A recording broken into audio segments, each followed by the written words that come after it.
Po, salamat po sa pagbibigay mo sa akin ng kapayapaan at biyaya.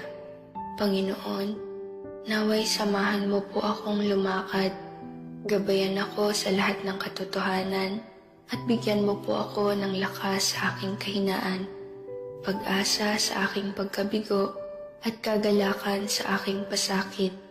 Ano man ang mangyari sa buhay, mangyaring hayaan akong maunawaan ang iyong mga intensyon sa likod nito. Hindi sisihin o mamaliing intindihin ka at maniwala na dapat mayroong iyong perpektong plano sa likod nito. Ngayong araw, nais kong hanapin ang iyong mukha sa aking buhay at magsalita at kumilos ayon sa iyong kalooban upang luwalhatiin ang iyong pangalan.